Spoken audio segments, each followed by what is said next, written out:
আলুগুলো সব ভাজা হয়ে গেছে, লাল করে ভেজে নিয়েছি 4 পিস আলু। এটা আপনারা মনে করলে না দিতেও পারেন। এবার আমি ওই তেলের মধ্যেই 5 ফোড়ন দিয়ে দিচ্ছি। 5 ফোড়নটা হয়ে গেছে, পেঁয়াজের কুচি দিচ্ছি। পেঁয়াজের কুচিটা একটু ভেজে নেব।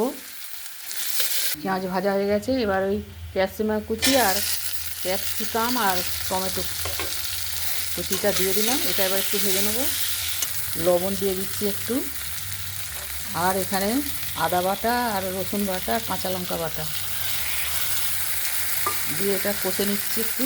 এবার এখানে হলুদ গুঁড়ো, জিরে গুঁড়ো, ধনে গুঁড়ো, ঝাল লঙ্কার গুঁড়ো, গরম মশলার গুঁড়ো দিয়ে দিলাম। একটু জল দিয়ে একটু নেড়ে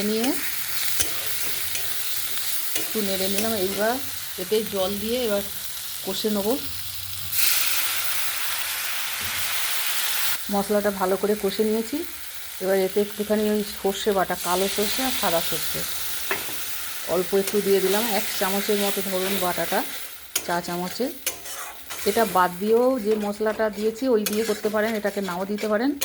আবার ওই মশলা বাদ দিয়ে শুধু এই সাদা সর্ষে কালো সর্ষে বাটা দিয়েও এই রান্নাটা করা যায়। আর দুটোই দিয়েছি, এটাও দারুণ খেতে হয়। তো একটু কষে নিয়ে আলুগুলো দিয়ে দিচ্ছি।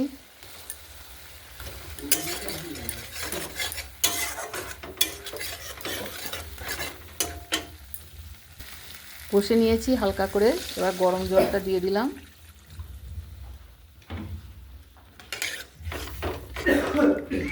স্বাদ মতো লবণ দিয়ে দিচ্ছি।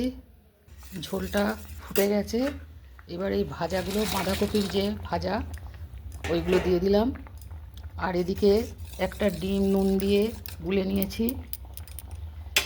এদিকে একটা সসপ্যানে আমি তেল দিয়ে দিয়েছি, ডিমটা এখানে ভেজে নেব।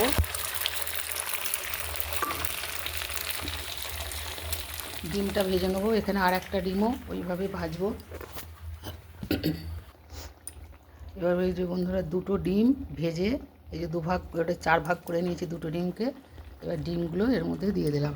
আপনারা ডিমটা ছাড়াও তরকারিটা রান্না করতে পারেন, আর এইভাবেও করতে পারেন। তো একটু সামান্য একটু চিনি একটু দিয়ে দিচ্ছি। ইয়েটা আছে ওই টমেটো, ওটাতে একটু ব্যালেন্স হয়ে যাবে। এটা না দিতেও পারেন, আপনারা পছন্দ মতো দেবেন। তো এইবার এটা ডিমটা দিয়ে কিছুক্ষণ ফুটিয়ে নেব।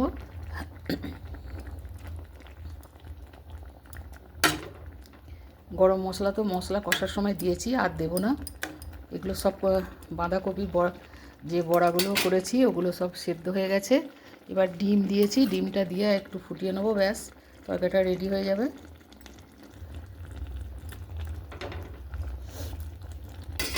সুন্দর একটা সেন্টও বেরিয়েছে, দারুণ খেতেও হয়েছে। তো কেমন লাগলো অবশ্যই জানাবেন, আর এইভাবে আপনারা অবশ্যই করে খাবেন। দারুণ টেস্টি, মানে একঘেয়েমি কেটে যাবে।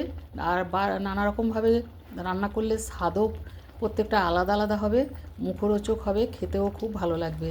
তো অবশ্যই এইভাবে করে একবার খাবেন। তো তারপর ভালো লাগলে আমাকে লাইক, শেয়ার, কমেন্ট করবেন। তো আজকের মতো রাখছি বন্ধুরা, আপনারা খুব খুব ভালো থাকুন, সুস্থ থাকুন।